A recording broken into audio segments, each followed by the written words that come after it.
Hi, good day. Our topic for today is how to install Python using the Python IDLE. First thing that we need to do is go to the website of, you just simply type here python.org. So we need first to download and install the Python before you can use it and any IDE. Okay, in this case, so you just go to download and click on the Python 3.9. So I actually downloaded it already here, but just for the purpose of demonstration, I will try to install it again. However, if you are using a mobile phone, you just need to go to the Play Store and search for the PyDroid. Okay, if you don't know how to do it, I'll just show it to you later. But for now, we will install Python in our laptop. So as you can see here, I did Python 3.9. So you click on this one and run. Then after clicking on the run, make sure to include this one, add Python 3.9 to a path, because really this one is really important. Okay, after clicking on this one, the default will be, the link of the Python path will be installed in this area. So you notice there's a Python 39. It means that you are using the Python 3.9 version, although I have installed already the 3.8. So let's try to install this one. Okay, there will be another set of Python in here actually. Now once you install this, the 3.9, you can also verify whether you have successfully installed it. All you need to do, you just go to the command prompt. Okay, once you're done installing this, first thing that you need to do is you just simply type in cmd, then command prompt, and I'll just wait for this to be finished. All right, so a few more seconds left.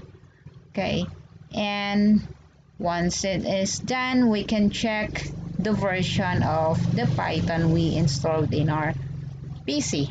Okay, and for those who have knowledge already on how to install it, then you don't need to continue watching this. Okay, you simply close this one. Okay, I had here in the command prompt, you can just simply type in here Python just to check whether you have successfully installed the Python. So as you can see here, the default one is the 3.8. Okay, the reason why I installed it a while ago, just for you to learn how to install it. However, since I already installed the older version, which is 3.8, as you can see here, there's already 3.8. But in case in your part, you might see the 3.9 version. And here in the start button, you can also type the IDLE. Okay, as you noticed here, there are two IDLE now here.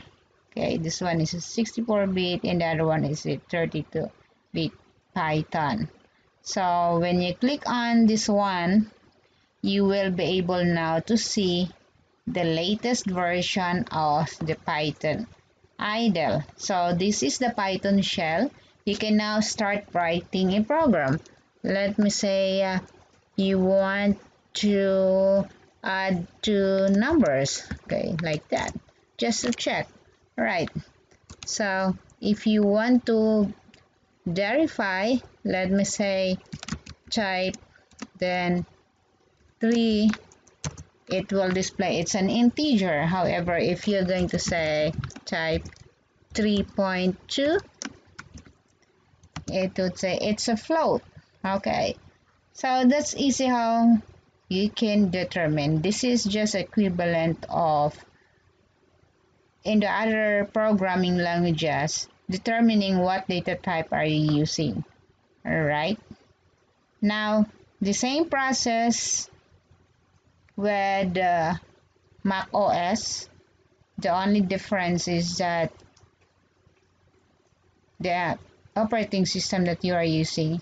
And for now, you can use any IDE. So in my case, I am actually using this at the same time the Visual Studio Code because you cannot use other IDE without installing first the native Python IDL.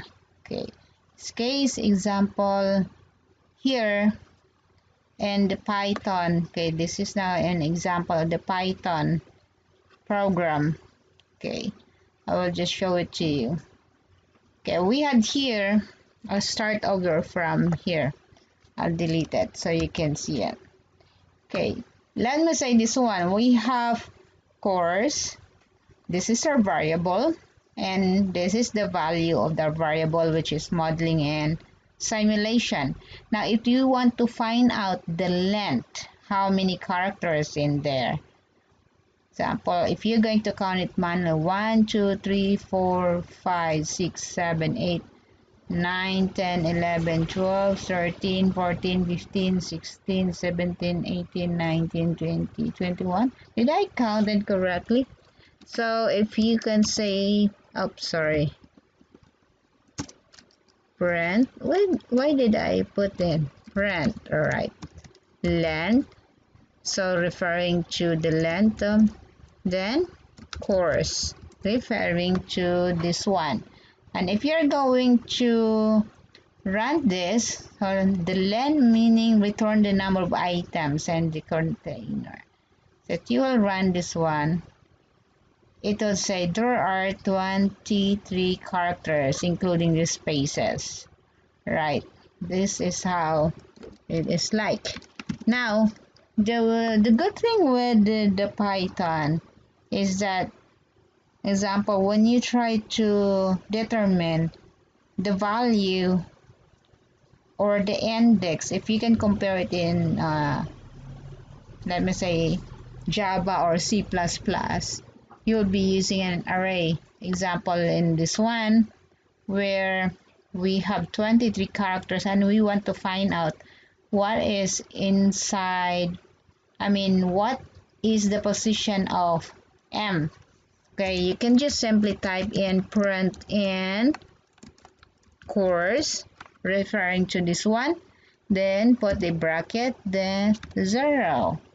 Alright, so we're going to find out what's the value of index 0. So if we're going to run this, it will say letter M. Okay, how about if we're going to print course, let me say 1. This is our index 3. Right, example, what's the index 3? We have letter E, which is, if you're going to count it, 1, 2, 3, not this way. You have to count starting from 0. 0, 1, 2, 3. That's the reason why we had here the output of letter E. Yes, text. Okay, how about if we're going to try in extracting the letter from the end? Okay, I'll just simply copy this one, right? And I'll be putting here -2. So what will be the output if we're going to run this one? It refers to letter O. So what is in our letter O? So if you're going to use this method, which is the -1, it refers to counting on this way, start at the end. This is a -1.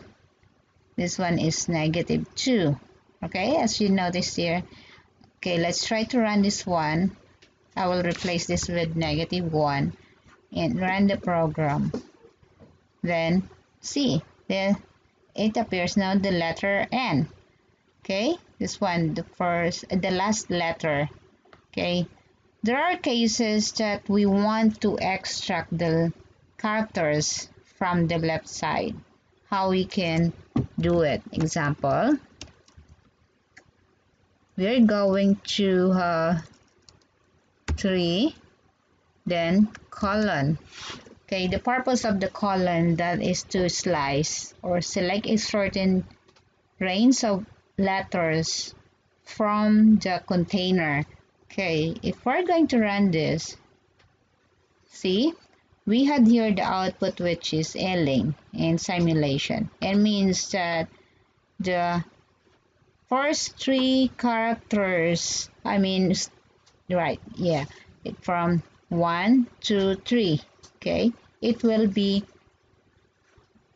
removed from our output. It's like you're going to extract it. This is what we call the slicing of certain words from our given value in the course, which is this one. Now, if we want to add in here, you can also have another way, which is, let me say, 2. What's the output that we're going to run this time? There is nothing. It's empty. Okay? There is nothing in here. Well, you can, but if you put here a -1, there is a combination where the first 3 characters in word modeling has been deleted, and on the last part, which is the letter N in the word simulation, is also gone. Right? Now, this is what we call the slicing, and you can also, if you want to print all, you just simply put this way. Right? So you had modeling and simulation, or you just simply remove it like that. Then you can have the modeling and simulation. So that's easy how you can do it. Alright, so that's our topic for the use of slicing and how you can do some extraction out of the characters that you have assigned in your variable. Right? So that's all for now on this topic, and on the next video we're going to have another discussion about the list. Okay, just stay online.